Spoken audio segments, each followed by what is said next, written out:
नमस्कार, आप लोगों का ऑल इंडिया स्टडी में स्वागत है मेरे प्यारे भाई बहनों। आइए आज हम पढ़ेंगे यूपी टेट का एसएसटी। आज सेक्शन है यह संविधान। संविधान बहुत महत्वपूर्ण टॉपिक होता है। आज का टॉपिक जो है संविधान सभा से रिलेटेड क्वेश्चन कराएंगे हम आप लोगों को, जो पेपर में 2 से 3 क्वेश्चन हर बार पूछे जाते हैं। तो आप लोग बहुत बेहतर तरीके से देखिएगा। आज चौथी क्लास है संविधान सभा की।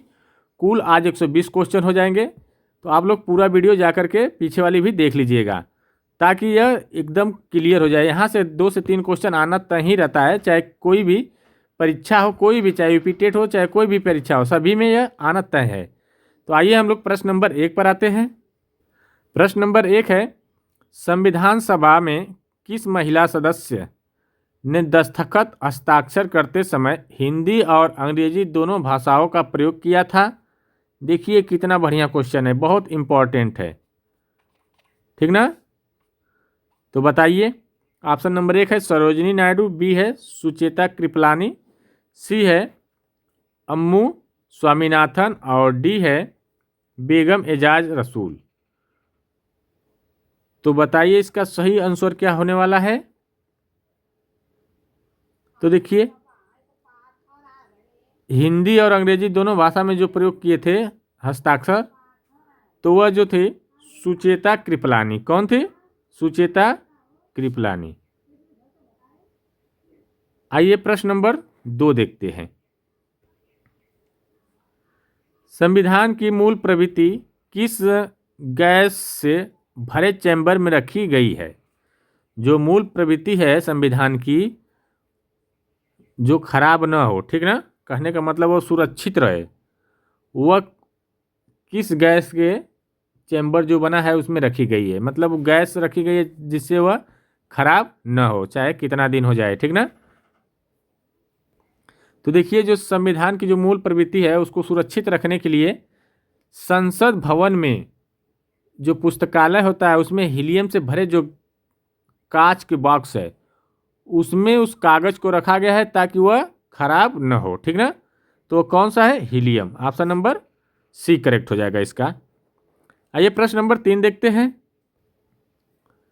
संविधान सभा के सदस्यों में पंडित और मौलाना जैसे संबोधनों के बीच किसने धर्मनिरपेक्षता पर जोर दिया? ऑप्शन नंबर 1 है जवाहरलाल नेहरू, बी है सरदार पटेल, सी है डॉक्टर BR अम्बेडकर और डी है मौलाना आज़ाद। कह रहा है संविधान सभा के जो सदस्यों में जो पंडित मौलाना जैसे संबोधन से जो यह धर्मनिरपेक्षता की पर जो है जोर किसने दिया, ठीक ना, कहने का मतलब यही है। तो देखिए, पंडित जवाहरलाल नेहरू दिए। कौन दिए? जवाहरलाल नेहरू। तो इसका सही जवाब हो जाएगा जवाहरलाल नेहरू। नेहरू जी ने संविधान के निर्माण के दौरान भारत को एक धर्मनिरपेक्ष राष्ट्र बनाने का सबसे अधिक बल दिया। मतलब धर्मनिरपेक्ष बनाने के लिए सबसे अधिक बल देने वाला व्यक्ति कौन है? पंडित जवाहरलाल नेहरू है। आइए प्रश्न नंबर 4 देखते हैं। संविधान सभा में उत्तर पूर्व सीमांत असम जनजाति क्षेत्र समिति के अध्यक्ष कौन थे? तो देखिए, ऑप्शन नंबर 1 है गोपीनाथ बारदोलाई, बी है JB कृपलानी, सी है AV ठक्कर और डी है खान अब्दुल गफ्फार खान। तो क्वेश्चन यही कर रहा है, जो संविधान सभा में उत्तर पूर्व सीमांत जो असम है उसमें जो जनजाति क्षेत्र के समिति के जो अध्यक्ष कौन थे, ठीक ना। तो देखिए इसका सही आंसर क्या हो जाएगा। Option number 1 Gopinath Bordoloi. Option number 1 correct हो जाएगा। आइए प्रश्न नंबर अगला देखेंगे। संविधान सभा द्वारा किस जानवर को राष्ट्रीय विरासत पशु के रूप में नहीं बल्कि मुहर के रूप में चुना गया था? देखिए क्वेश्चन कितना महत्वपूर्ण है। राष्ट्रीय विरासत पशु के रूप में नहीं बल्कि किसके? मुहर के रूप में चुना गया था, जो प्रतीक होता है, ठीक ना। तो देखिए कौन सा पशु था? ऑप्शन नंबर है शेर है, हाथी, घोड़ा, सांड। तो देखिए जो इसका सही आंसर जो हो जाएगा ये हाथी हो जाएगा। हाथी जो है इसी को चुना गया था एक मुहर के रूप में। हाथी जो है संविधान सभा का आधिकारिक प्रतीक था, ठीक है। जो मुहर लगी थी, सील होती है, उसके लिए किसको चुना गया था? हाथी को, जो भारत की विशालता और शक्ति का प्रतीक माना गया। ठीक, आइए प्रश्न नंबर 6 देखते हैं। संविधान के निर्माण में कुल कितनी महिलाओं या महिलाओं ने फिर से देख लेते हैं। संविधान के निर्माण में कुल कितनी महिला सदस्यों ने भाग लिया था? जब संविधान सभा का निर्माण हो रहा था तो कुल कितनी महिला थी? तो ऑप्शन नंबर 1 है 12, बी है 10, सी है 15 और डी है 9। तो देखिए कुल महिला के जो सदस्यों की संख्या थी वह 15 थी। कितनी थी? 15। तो इसका सही जवाब हो जाएगा ऑप्शन नंबर सी, जिनमें से एकमात्र मुस्लिम महिला थी। क्वेश्चन पूछ लेता है जो जब संविधान सभा का निर्माण हुआ था उस समय एकमात्र मुस्लिम महिला कौन थी? ठीक ना, ऐसे क्वेश्चन। तो कौन थी? बेगम एजाज रसूल। एजाज रसूल, ठीक, एजाज रसूल, ठीक ना, याद लिख लेना बढ़िया से आप लोग, मैं बोल दे रहा हूँ, बेगम एजाज रसूल। ठीक, आइए प्रश्न नंबर 7 देखते हैं। संविधान सभा की प्रत्यय पत्र समिति के अध्यक्ष कौन थे? प्रत्यय पत्र समिति के अध्यक्ष ऑप्शन नंबर 1 है अल्लादी कृष्ण स्वामी अय्यर, बी है के एम मुंशी, सी है एन गोपाल स्वामी आंगर और डी है बी पट्टाभी सीतारामैया। तो कौन थे प्रत्यय पत्र समिति के अध्यक्ष? तो देखिए ये जो थे अल्लादी कृष्ण स्वामी अय्यर, तो ऑप्शन नंबर ए बिल्कुल करेक्ट हो जाएगा, ठीक ना। आइए प्रश्न नंबर 8 देखेंगे। डॉक्टर बी आर अंबेडकर के प्रारूप समिति के अध्यक्ष, ये कहाँ से आ गया? सक्षम ना, समिति के सक्षम संविधान का अंतिम, ठीक है, 3 कहाँ से आ गया था जी? प्रश्न नंबर 8 देख लेते हैं फिर से। बी आर अंबेडकर के प्रारूप समिति के समक्ष संविधान का अंतिम प्रारूप कब पेश किया गया? प्रारूप समिति के जो समक्ष जो है यह संविधान, अंतिम प्रारूप संविधान का कब पेश किया गया? ये देखिए जो किया गया, ऑप्शन नंबर 1 4 नवंबर 1948, बी है 26 नवंबर 1949 और सी है 15 अगस्त 1947 और डी है 24 जनवरी 1950। तो देखिए जो पेश किया गया था अंतिम संविधान, अंतिम प्रारूप जो पेश किया गया था वह 4 नवंबर 1948 को। कब? 4 नवंबर 1948 को। आइए प्रश्न नंबर 9 देखते हैं। भारत का संविधान अर्धसंघीय है, यह किसने कहा था?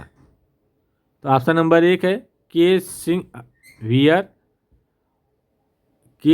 वियर, बी है आइवर जेनिंग्स, सी है डॉक्टर अंबेडकर और डी है विंस्टन चर्चिल। देखिए कौन कहा था अर्धसंघीय? जो भारत का संविधान अर्धसंघीय किसने कहा था? तो के सी वियर ने कहे थे, के सी वियर, ठीक ना।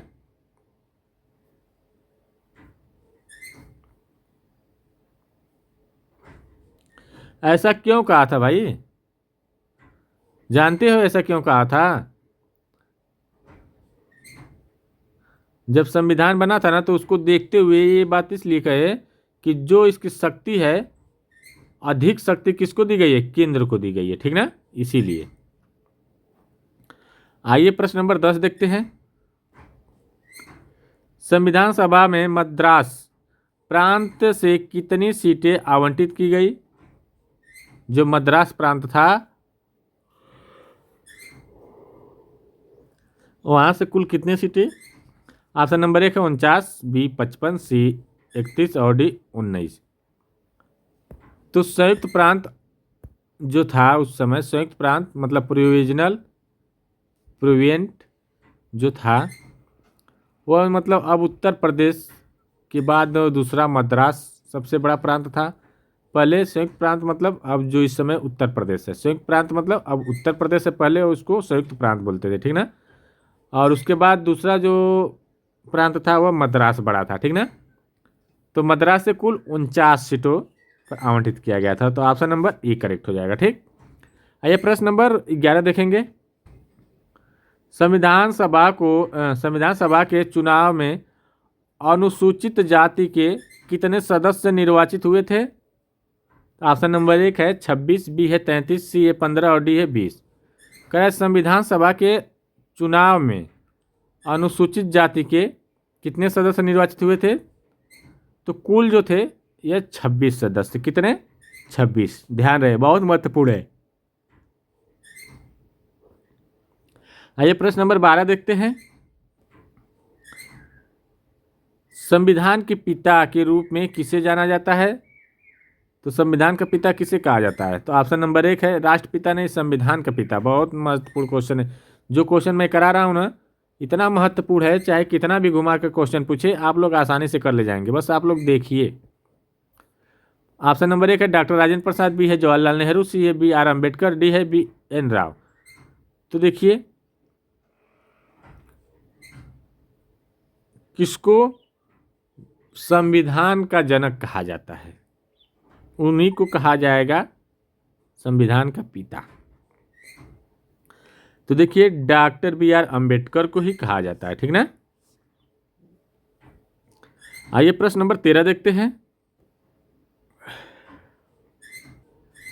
प्रश्न नंबर 13 है संविधान सभा की प्रथम बैठक में किस राज्य या रियासत के प्रतिनिधि सबसे अधिक थे? तो हम बताए जो संयुक्त प्रांत था अर्थात अब उत्तर प्रदेश और उत्तराखंड है, ठीक ना, इसमें मिलाकर कुल 55 जो सब प्रतिनिधि थे भेजे गए थे। कितने? 55, ठीक। तो संयुक्त प्रांत यूनाइटेड प्रोविंस, ठीक ना। ऑप्शन नंबर बी हो जाएगा, ठीक ना। आइए प्रश्न नंबर 13 हो गया, 14 देखते हैं। आधुनिक भारत का मनु किसे कहा जाता है? ऑप्शन नंबर 1 है महात्मा गांधी, बी है बी आर अम्बेडकर, सी है एम एन राय और डी है बाल गंगाधर तिलक। तो देखिए आधुनिक मनु जो कहा जाता है भारत का आधुनिक मनु बी आर अम्बेडकर को, ठीक ना। तो इसका सही जवाब हो जाएगा बी आर अम्बेडकर। प्राचीन काल में मनु स्मृति कानून की पुस्तक थी। आधुनिक भारत में यह भूमिका संविधान ने निभाई जैसे अम्बेडकर जी ने गढ़ा था, ठीक ना। आइए प्रश्न नंबर 15 देखते हैं। संविधान सभा में प्रस्तावना को कब स्वीकार किया गया? तो बताइए कब स्वीकार किया गया था प्रस्तावना को? तो देखिए ये जो किया गया था 17 अक्टूबर 1948 को। कब? 17 अक्टूबर 1948 को स्वीकार किया गया था। और अपनाया कब गया था? 1948 को ही अपनाया गया था, ठीक ना। 1948 को इसको अपनाया गया था, स्वीकार किया गया था, ठीक ना। आइए प्रश्न नंबर 16 देखते हैं। संविधान की संचालन समिति के अध्यक्ष कौन थे? तो option number A Rajendra Prasad, B है डॉक्टर के एम मुंशी और सी है जवाहरलाल नेहरू और डी है सरदार पटेल। संविधान की संचालन समिति के अध्यक्ष तो कार्य संचालन और व्यवस्था बनाए रखने के लिए जिम्मेदारी सभा के अध्यक्ष को ही दी जाती थी, ठीक ना। तो कौन थे? डॉक्टर राजेंद्र प्रसाद। ठीक, आइए प्रश्न नंबर 17 देखते हैं। संविधान के पन्नों पर नंदलाल बोस ने किस शैली में चित्रकारी की थी? चित्रकारी की बात है तो कौन किया था? नंदलाल बोस। तो देखिए अजंता और प्राचीन भारतीय शैली की जो चित्रकारी की थी, ठीक ना। ऑप्शन नंबर बी करेक्ट हो जाएगा।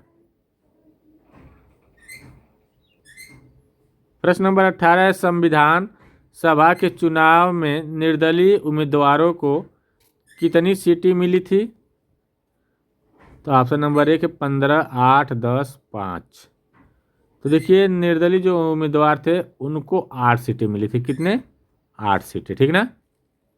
1946 के चुनाव में कांग्रेस ने 208 और मुस्लिम लीग ने 73 सीटें जीती थी और निर्दलीय उम्मीदवार कितने? 8 थे। कांग्रेस कितना थी 1946 का जब चुनाव हुआ था? तो कांग्रेस 208 जीती थी और मुस्लिम लीग 73 और निर्दलीय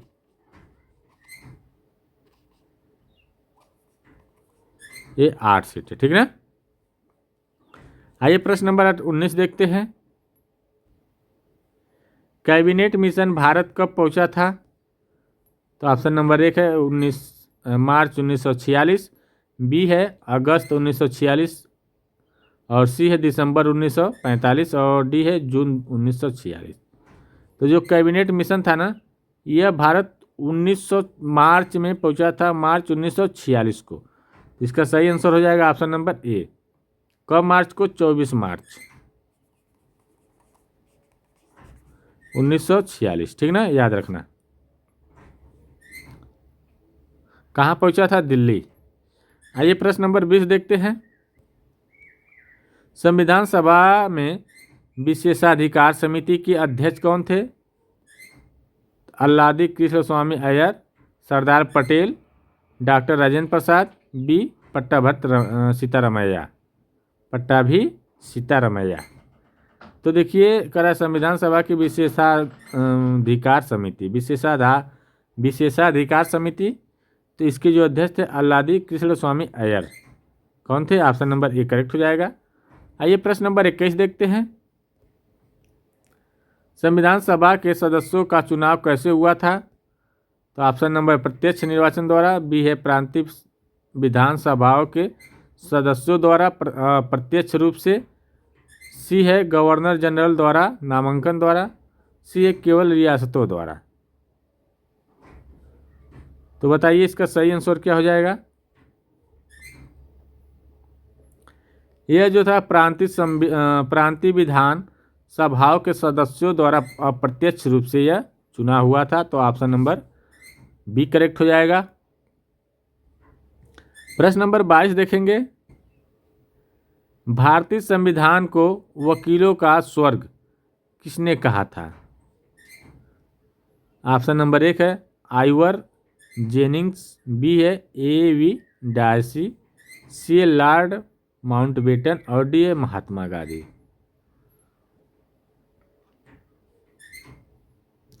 तो देखिए जो कहे थे आइवर जेनिंग्स। कौन कहे थे? Ivor Jennings. आइए प्रश्न नंबर 23 देखते हैं। ये वीडियो अच्छी लग रही है चैनल को लाइक शेयर सब्सक्राइब करिए। आप लोगों को समझ में आ रहा है तो आपका एक मोटिवेशनल हमें बहुत महत्वपूर्ण होता है, ठीक ना, हमारे लिए। अगर आप लाइक कर दिए, शेयर कर दिए, सब्सक्राइब कर दिए, वही मोटिवेशनल होता है, ठीक ना, हमारे लिए बहुत महत्वपूर्ण होता है। संविधान सभा में एकमात्र केरल त्रावणकोर की महिला सदस्य कौन थी?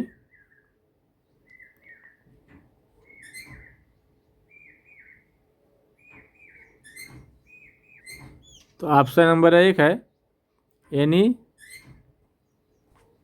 मस्कारेनी, बी है अम्मू स्वामीनाथन, सी है दक्षिणानी वेला युधन, डी है उपयुक्त सभी।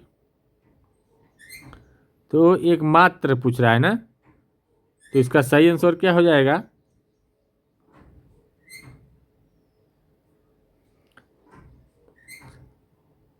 ऑप्शन नंबर सी हो जाएगा, दक्षायणी वेलायुधन। ठीक ना। आइए प्रश्न नंबर 24 देखते हैं। भारत के विभाजन के बाद संविधान सभा की पहली बैठक कब हुई? तो देखिए, जब भारत का विभाजन हुआ उसके बाद संविधान सभा की जो पहली बैठक थी, ऑप्शन नंबर 1 15 अगस्त 1947, बी है 31 अक्टूबर 1947, सी है 26 नवंबर 1947 और डी है 14 अगस्त 1947। तो ये देखिए, ये हुई थी 31 अक्टूबर 1947 को। ठीक ना। आइए प्रश्न नंबर 25 देखते हैं। भारतीय संविधान की मूल प्रति किस भाषा में लिखी गई थी? तो देखिए, जो मूल प्रति है ना, यह हिंदी और अंग्रेजी दोनों भाषा में है। ठीक ना।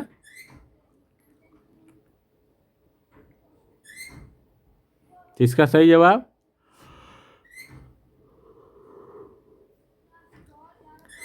प्रश्न नंबर 26 देखेंगे। संविधान सभा के सदस्यों में सिख समुदाय के कितने प्रतिनिधि थे? 4, 10, 12, 5। तो देखिए, सिख समुदाय के जो प्रतिनिधि थे वो कुल 4 थे। कितने थे? 4 थे। तो ऑप्शन नंबर 1 करेक्ट हो जाएगा। आइए प्रश्न नंबर 27 देखते हैं। संविधान निर्माण के समय कुल कितनी समितियों का गठन किया गया था? तो देखिए, जो संविधान निर्माण हुआ था इसमें कुल 22 समिति थी। कितनी? 22 समिति, जिनमें से 8 जो थी मुख्य रूप से मुख्य समिति थी और छोटी समितियां थी। ठीक ना। आइए प्रश्न नंबर 28 देखते हैं। संविधान सभा में प्रेस दीर्घा समिति के अध्यक्ष कौन थे? तो ऑप्शन नंबर 1 है उषा नाथ सेन, अल्लादी कृष्ण स्वामी अय्यर, डॉक्टर राजेंद्र प्रसाद और डी है जवाहरलाल नेहरू। तो जो ये थे उषा नाथ सेन थे। कौन थे? उषा नाथ सेन। ऑप्शन नंबर 1 करेक्ट हो जाएगा इसका। आइए प्रश्न नंबर 29 देखते हैं। भारतीय संविधान का मैग्ना कार्टा किसे कहा जाता है? तो भाग 4 नीति निर्देशक तत्व, बी है भाग 3 मूल अधिकार, सी है प्रस्तावना और डी है भाग 2 नागरिकता। तो देखिए, यह मूल अधिकार को ही मैग्ना कार्टा कहा जाता है। मूल अधिकार को ही मैग्ना कार्टा कहा जाता है, तो भाग 3 को। ठीक ना। आइए प्रश्न नंबर लास्ट और अंतिम क्वेश्चन है आज का, प्रश्न नंबर 30। संविधान सभा की अंतिम बैठक के बाद इसे कब भारत की अंतरिम संसद में बदल दिया गया? तो देखिए, ऑप्शन नंबर 1 है 26 जनवरी 1950। तो यही ऑप्शन सही हो जाएगा, 26 जनवरी 1950। देखिए, वीडियो अच्छी लगी हो चैनल को लाइक शेयर सब्सक्राइब करिए। अब मिलते हैं अगले वीडियो में, तब तक के लिए नमस्कार।